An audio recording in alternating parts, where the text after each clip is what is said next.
Bom, então, bem-vindos e bem-vindas a esse território onírico, né? Como eu coloquei para vocês, é um assunto que eu gosto muito, né? E, então, que a gente possa fazer esse percurso, né? Só a gente tem um microfone que está aberto, tá? Deixem todos fechados para a gente não ficar os barulhinhos, né? Bom, então, quando a gente vai trabalhar a questão do território onírico, né? A gente vai... só um pouquinho, pessoal. Eu vou ter que dar uma olhada quem é que está com o microfone aberto, senão fica batendo o tempo todo. Aninha, tu tá com o microfone aberto, Aninha. Já fechei, tá? Não te preocupa que eu já fechei.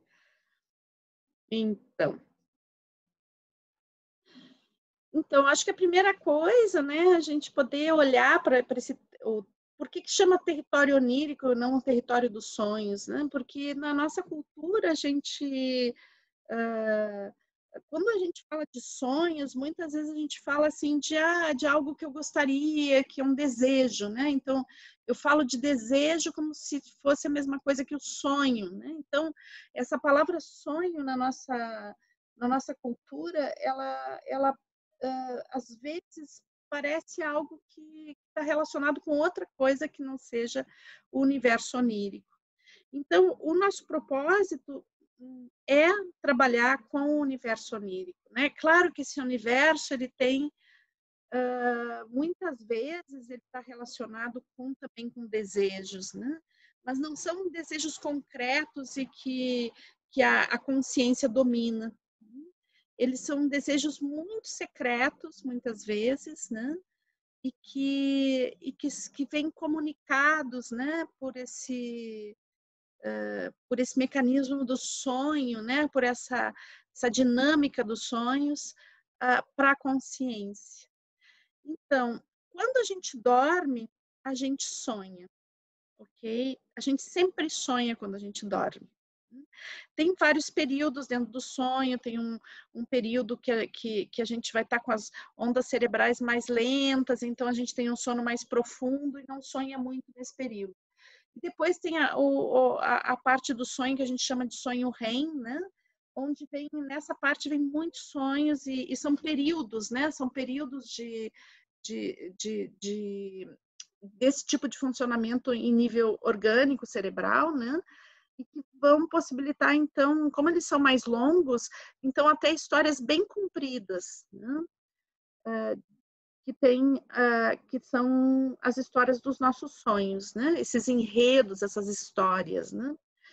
Então, a gente sempre sonha, só que tem pessoas que vão se lembrar dos sonhos e tem pessoas que não se lembram dos sonhos.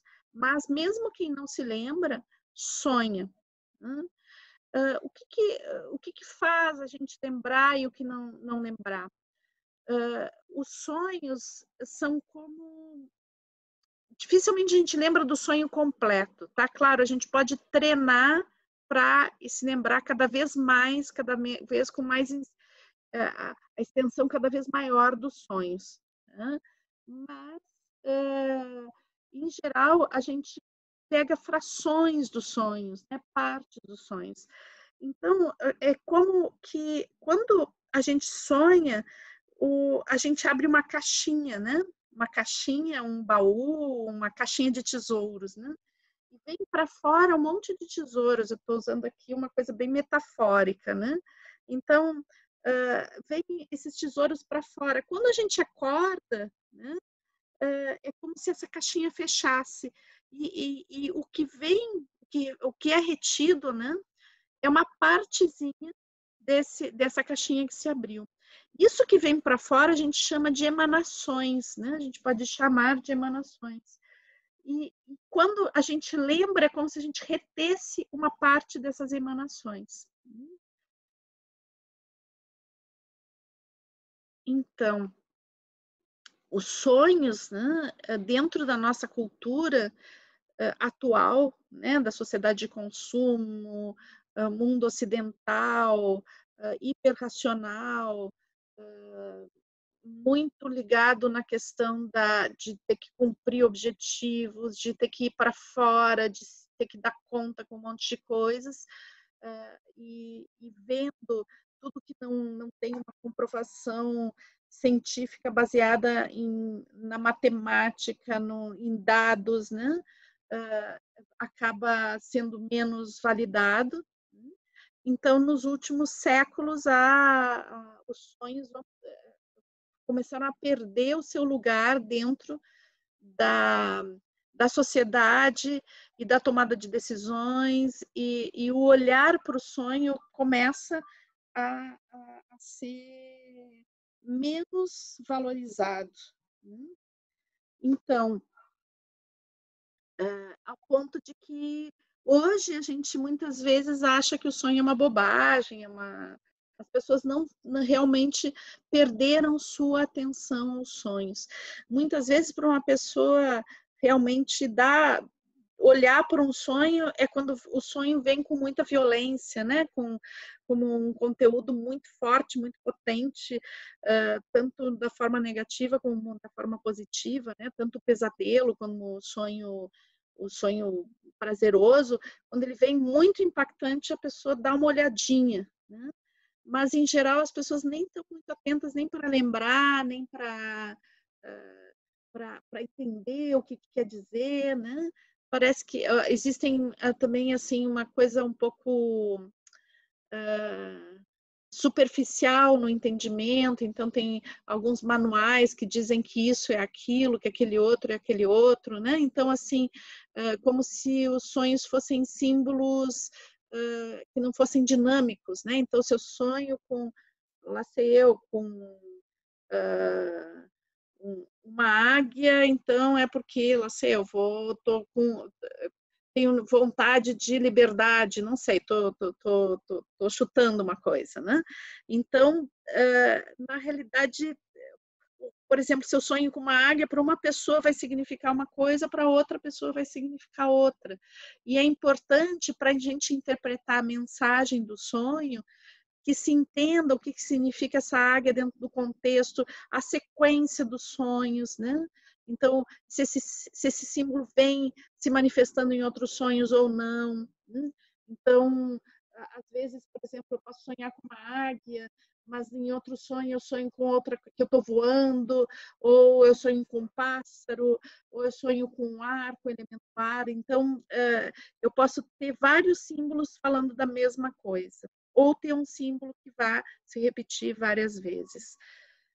Bom, os sonhos, como eu disse, eles teve épocas da humanidade, né? Na história antiga, na Idade Média também, né?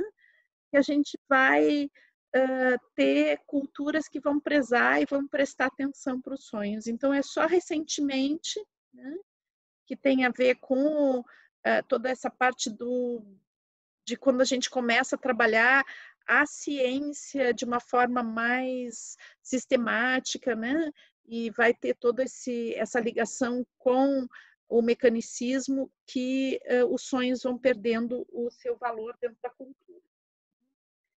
Bom, mas de qualquer forma, eu acho que é importante a gente resgatar algumas coisas que, mesmo dentro dessa cultura que não valoriza muitos sonhos, né? Perceber que algumas pessoas continuam se inspirando nos sonhos e prestando atenção neles. Então, eu trouxe alguns casos aqui para vocês, né? Então, que eu acho que por exemplo, né, o Einstein, em 1892, tá? Einstein sonhou que estava na adolescência, ele era adolescente ainda, tá? Ele sonhou que estava descendo de trenó por uma colina nevada em uma velocidade próxima da luz. Mais tarde, confessou ao público que toda a sua carreira científica teria sido uma espécie de meditação a respeito deste sonho específico, né? Então, alguém hoje falou, né, de que às vezes sonha e não é algo, a mensagem do sonho não é algo que serve para aquele dia, mas que aquilo vem acompanhando, né, a pessoa durante muito tempo. Eu, particularmente, já tive alguns sonhos que eu sinto que são sonhos que vão me acompanhar toda a vida, porque a mensagem que aquele sonho me trouxe era tão potente que ela vai por toda a vida. É uma mensagem que eu volta e meia, eu estou numa determinada situação, eu me lembro do sonho, daquilo que o meu inconsciente me disse naquele momento, né? Então, aquele sonho, ele me ajuda a voltar para o que eu realmente tenho que fazer para o meu caminho, né? Então, acho que aqui esse exemplo do Einstein é perfeito sobre isso, né? Então, ele passa toda a vida buscando decifrar, né? Vendo que aí tem uma intuição muito potente e ele vai atrás. Né? Bom, outro caso, né? O cientista norte-americano James Dewey Watson sonha com duas cobras entrelaçadas com as cabeças viradas para o lado oposto. Esse sonho foi fundamental para o modelo estrutural do DNA. Então, o cara está pesquisando o DNA, né? Pesquisando o que é isso, e de repente vem o sonho das cobras e ele relaciona, né, com a estrutura do DNA. Então, muitas vezes, né, os sonhos, quando a gente realmente valida muito a imagem do sonho, eles vão trazer soluções em nível de coisas do cotidiano mesmo, né? De coisas que a gente está investigando. Quando eu estou pesquisando, quando eu estou estudando, muitas vezes eu tenho diálogos profundos em nível teórico dentro dos sonhos, né? Então, que me vem através de vozes, através de ideias, através de discussões que estão... Eu costumo muitas vezes discutir teoria dentro do sonho, né? Por quê? Porque estou tão influenciada naquela, tão imersa, né, dentro da pesquisa ou das coisas que eu estou estudando, que isso vem através do inconsciente também e vem muitas vezes com respostas muito importantes. Então, o Paul McCartney, ele sonhou com os acordes do Yesterday. E ele ficou tão impressionado com isso que ele foi atrás, pesquisou para ver se, de repente, ele não tinha ouvido os acordes, né? E estava para não fazer plágio, né? E ele pesquisou e viu que não. Então, na realidade, ele sonhou, né? Os acordes do Yesterday veio do inconsciente dele, diretamente, né? Muito interessante isso. Então, o sono, né, ele significa se entregar, né? Diariamente nós nos entregamos, nós perdemos o controle e nos entregamos com confiança a um outro mundo. E esse ato de se entregar, ele significa confiança e regeneração. Então, e a gente vai ver essa questão da confiança e da regeneração em alguns mitos, né? Então, alguns até que a gente tem tratado em outros grupos aqui, não é o caso aqui do Eros e Psique, mas a gente vai ver alguns mitos que a gente tem tratado, contos e mitos que a gente tem tratado no Mulheres que Correm com os Lobos, né? Então, no caso, a psique, né, do mito de Eros e Psique, vai chegar um momento, tá, que ela está com uma série de desafios, que eu não vou contar toda a história agora, né?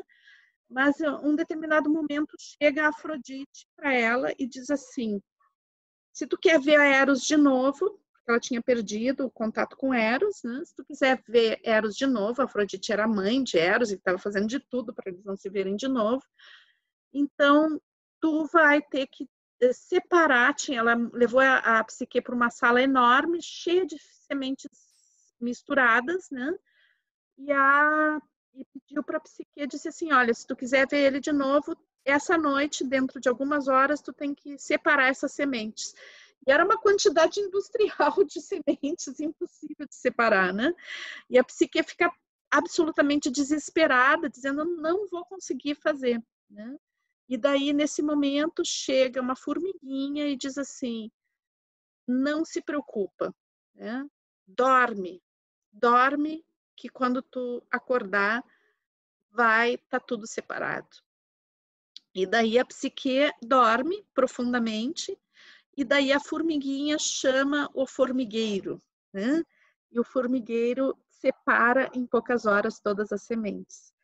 Então, o que a gente tem aqui simbolicamente representado, né? É que quando a gente dorme, o inconsciente está trabalhando, né? Ele está separando as coisas, ele está ordenando internamente a mente, as emoções, dando discernimento. Então, é importante que a gente deixe as formiguinhas trabalharem, né? A mensagem muito importante aí dentro desse mito, nessa parte específica, né? É que a gente deixe as formigas trabalhar. A gente vai ter, então, dentro aí já não um mito, mas um conto, né? O conto da vassaliça esperta, que tem o mesmo momento que é igual a esse do Eros Psique, né? Onde a Baba Yaga, que é uma bruxa, pede para a vassaliça separar o trigo bom do não bom, né? E as sementes do esterco. Né? E também é uma quantidade imensa, quase que não dá para fazer, e daí a vassaliça fica desesperada. Só que ela tem uma bonequinha, né, dentro do bolso, que é uma bonequinha que a mãe dela deu para ela. Né? E daí a bonequinha diz para a vassaliça, vai dormir que eu vou separar sementes para ti. Então, da mesma forma, essa bonequinha dentro do conto, né, ela representa a intuição e os mecanismos do inconsciente. Então, enquanto a vassaliça dorme, ela vai separar as sementes. Né? Então, ela representa essa força ordenadora do inconsciente, essa confiança também, né? Na sabedoria do inconsciente, de que ele vai reorganizar as coisas. Né? Então, a consciência adormece e o inconsciente trabalha.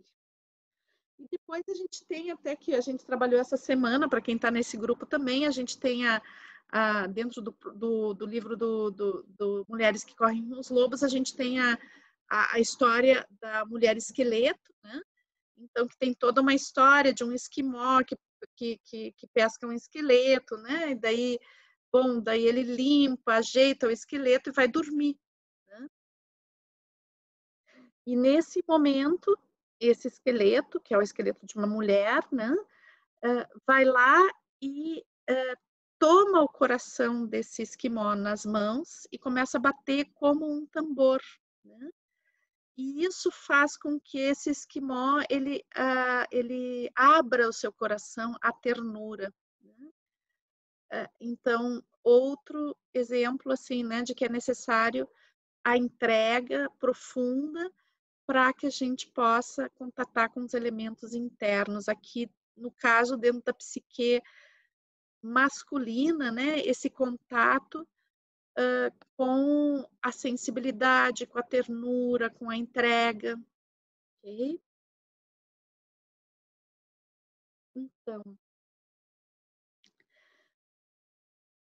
o sonho é uma forma, né, não é a única, mas é uma forma muito boa de entrar em contato com o inconsciente.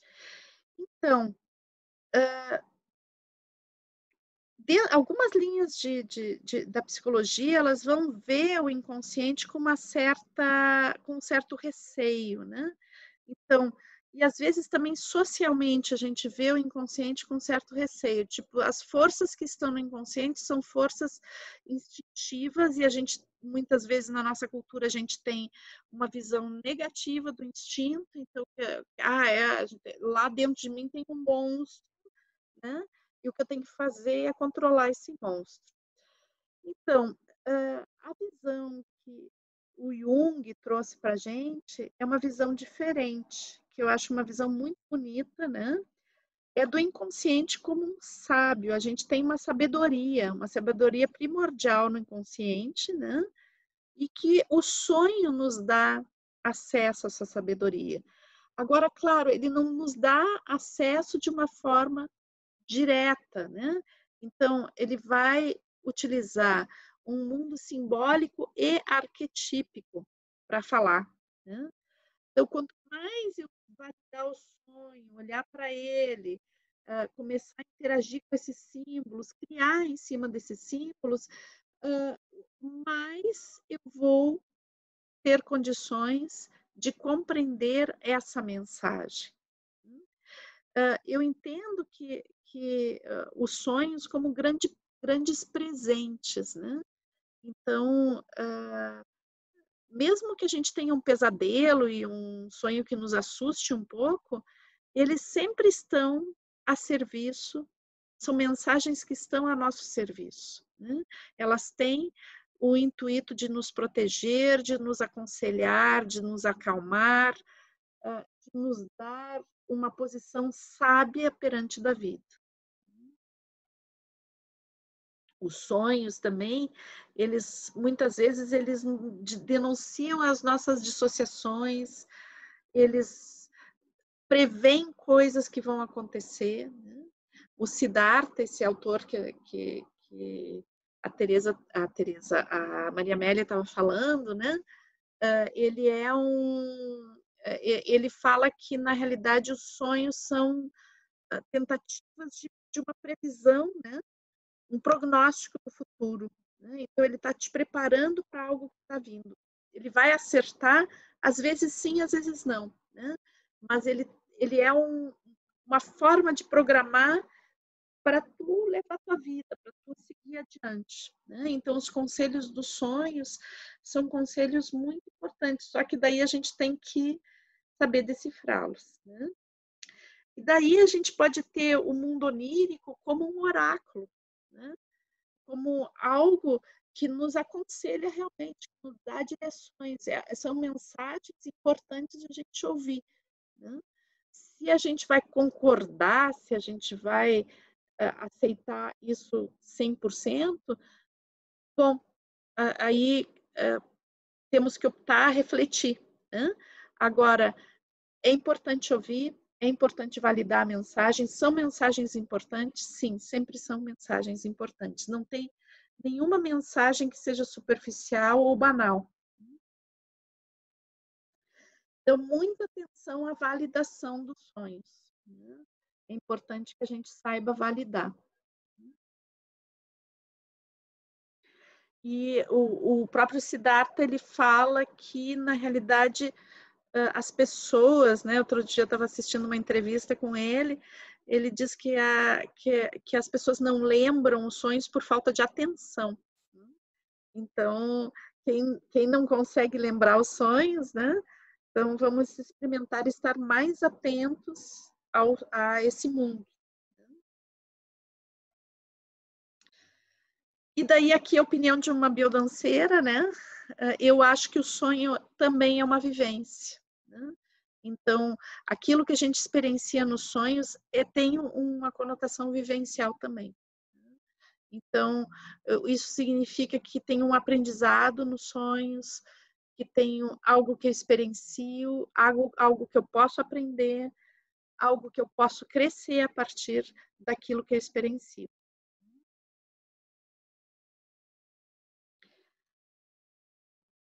O sonho, ele pode fazer referência e nos ajudar a entrar em contato com o nosso mundo interno. Dentro da psicologia junguiana, a gente vai chamar esse contato com a alma, né? Com a nossa alma. Então, com aquela nossa parte mais profunda e mais ligada à nossa essência original, né? A quem realmente nós somos, ao nosso propósito, ou, na linguagem junguiana, ao self. Mas também o sonho, ele pode nos levar ao contato com o que a gente pode chamar, que também na teoria junguiana a gente vai chamar a alma do mundo. Então, muitas vezes, a gente tem sonhos que não têm exatamente a ver com a nossa história pessoal, mas tem a ver com as circunstâncias sociais, com as circunstâncias do mundo. Então, às vezes, nós temos sonhos premonitórios que têm a ver com uma situação social. Por exemplo, o Jung, quando ele praticamente previu que a Europa ia entrar em guerra por seus sonhos. Ele sentia que o simbolismo dos sonhos trazia uma tensão social dentro da simbologia daqueles sonhos que ele tinha, e que depois se confirmou que essa tensão social tinha a ver com a guerra, a Segunda Guerra Mundial que se aproximava. Então, aquilo que eu já tinha falado, né? Prestem atenção aos sonhos, à imagem dos sonhos, porque no sonho nada é superficial, nada é banal. Tudo importa dentro do sonho.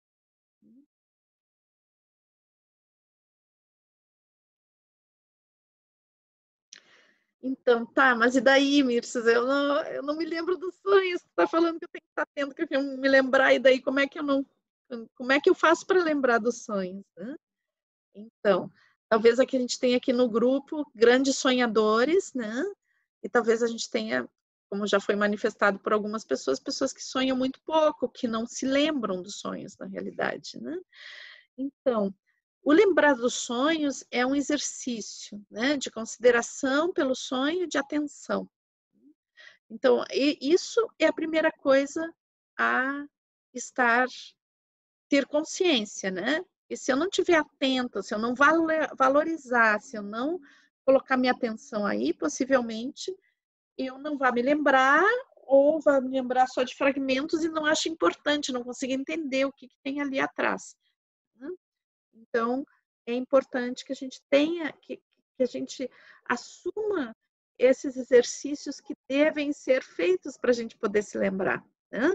E, claro, como a gente está entrando num percurso que se chama território onírico, eu já estou falando isso porque eu gostaria muito que vocês pudessem, ao menos durante esse período, né? Mas eu gostaria que vocês também pudessem trazer isso, se for válido para a vida de vocês depois, né? Mas ao menos durante esse período que vocês realmente façam esse exercício, né? Eu acho que vai ser super importante para a gente fazer esse exercício de estar olhando e considerando válido esse mundo, essas memórias que a gente vai ter do que a gente sonhou.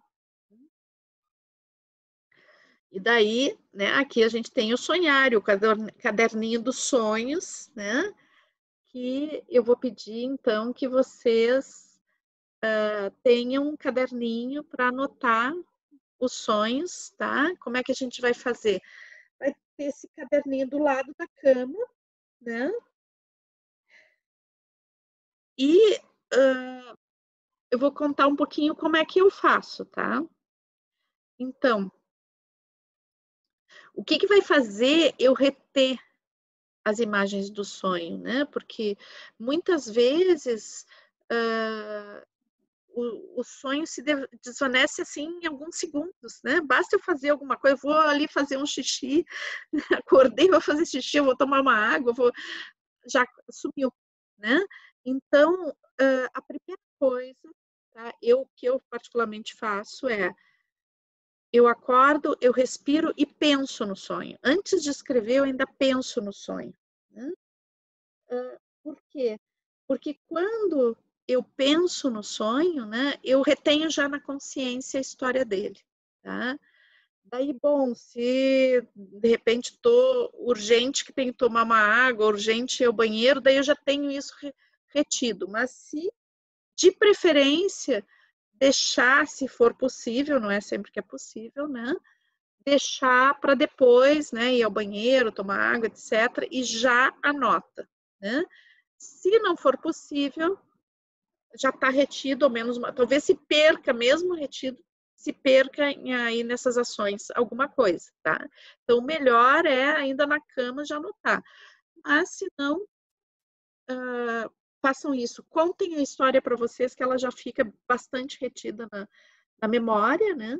E daí depois escrevam. Vocês vão perceber que quando vocês começarem a escrever, né, isso é um treino. Quanto mais a gente escreve, mais a gente se lembra. E muitas vezes escrevendo, vocês vão se lembrar de mais coisas. Né? Então, a própria escrita, quando começa a descrever o ambiente do sonho, ele começa a vir mais detalhes, tá? E procurem descrever detalhes mesmo, né? Cores, luzes, expressões faciais dos personagens, ambientes, né? Então, quanto mais detalhado vocês conseguirem ir trazendo sonhos, melhor, né? Porque daí mais detalhes, e como eu disse, nada é superficial no sonho. Então, importante que vocês possam ir trazendo todos os elementos que forem possíveis, né? E daí, quanto mais elemento a gente traz, mais a gente se lembra.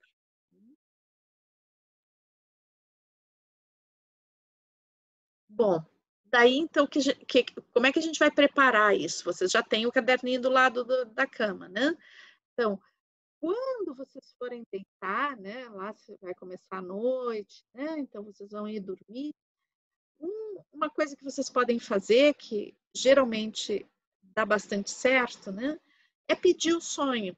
Olha, eu gostaria de sonhar, eu gostaria muito de sonhar essa noite, né? Às vezes, inclusive, eu tenho, assim, eu tenho alguma questão que eu não estou conseguindo resolver, que eu não estou conseguindo ter clareza, né?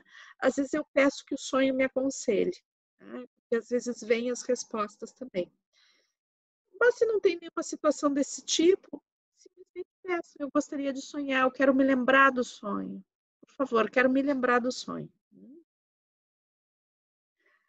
Bom, daí depois, aos pouquinhos, vai se entrando nesse território onírico, né? Então, que vocês possam ter, assim, dentro do quarto de vocês, do lugar que vocês vão dormir, buscar prezar pelo ambiente que seja propício para que vocês realmente se entreguem ao sonho, né? E que vocês possam realmente dormir com tranquilidade, né? E para poder que se manifeste os sonhos. E depois, bom, daí quando acorda, é isso que eu coloquei para vocês, né? Respirar, né? Para reter na consciência. Conta a história para ti mesmo, né? Antes de escrever ainda, conta a história para ti mesmo. Ah, eu estava tal, tá, aconteceu isso, pá, pá, pá. Né? Conta assim, pensando, né? Não precisa falar exatamente. Se quiser falar, eu acho que até outro dia, acho que a Aninha me falou que estava gravando, né? Talvez gravar seja interessante. Mas mesmo que vocês gravem, eu aconselho também a escrever, tá? Por que eu aconselho a escrever? Porque enquanto a gente está escrevendo, vem mais coisas, tá? Ao menos é a experiência que eu tenho. Claro, cada um vai ter a sua experiência, o seu jeito de fazer, né? Sim, eu acho que gravar é interessante, eu nunca gravei, tá? É interessante gravar, mas talvez escrever possa ser um complemento desse gravar. Então, a gente tem a mensagem do sonho, tá? Mas à medida que vocês têm uma coleção de sonhos, vocês vão ver que tem temas que se repetem, né? Tem símbolos que se repetem, tem sonhos que, digamos, argumentos, né? Que são os temas que estão sendo tratados internamente. Né? Então, tem todo um percurso que às vezes dura muito tempo, né? Assim, vendo os meus sonhos, eu tenho percursos que são curtos, que têm a ver com uma situação muito pontual, mas eu tenho também o percurso meu pessoal existencial, que ele vem, às vezes, alguns anos sendo manifestado, pouco a pouco, dentro de uma evolução onírica, né? Então, eu acho bem importante que a gente possa perceber esses fluxos dos sonhos, né? Esses ciclos, que às vezes também tem sonhos que, bom, que fecham um ciclo, que abrem outro.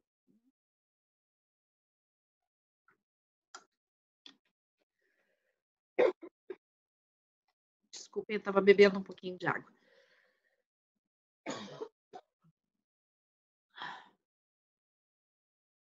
Então,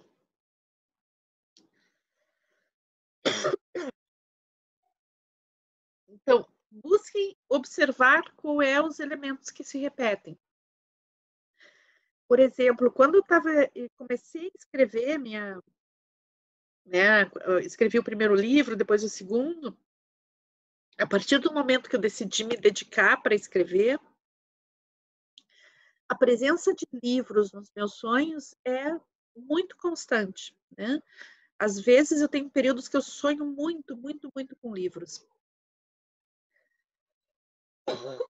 E que tem a ver com esse processo da escrita, tem a ver com o que significa o livro para mim, né? Então, e a própria evolução que existe dentro da minha relação com os livros que eu escrevo. Por exemplo, quando eu estava escrevendo o Cura Ancestral, daí eu estava escrevendo o capítulo 5, que é o capítulo sobre os gregos, né? Eu comecei a sonhar com Esparta, né? E daí eu sonhei com algumas coisas que tinham a ver com Esparta, muito fortes, muito, muito fortes, né? Então, tem uma sincronia, né? Tem algumas coisas que vão se revelando e vão sendo trabalhadas dentro do sonho e que não é só em um sonho, né? E depois a gente também tem algumas pessoas que têm sonhos que se repetem, né? São sonhos recorrentes. Tem sonhos recorrentes, em geral são pesadelos, né? Que vão se repetir durante toda a vida, né? Daí chega lá um momento onde a pessoa, aquilo se resolve, daí o sonho se repete, mas a solução do sonho muda de repente. E daí, quando isso acontece, nunca mais se sonha com aquele sonho. Então, é interessante isso também. Bom, é importante a gente perceber que o sonho, ele nos dá acesso a um mundo, né? Um universo maravilhoso. Então, os sonhos, eles estão ligados ao mundo de beleza, essencialmente belo. Né? Mesmo quando a gente tem um pesadelo e os elementos que estão constituindo o sonho são elementos que nos assustam, né? O sonho, ele tem uma beleza em si, né? Porque é um mundo diferente desse mundo que a gente tem para fora, é o mundo para dentro, né, da gente, é um mundo com algumas possibilidades diferentes, né? Onde as leis físicas desse mundo, elas deixam de existir, né? Então é uma possibilidade de navegar por uma série de ambientes e uma série de lugares e contatar com uma série de pessoas que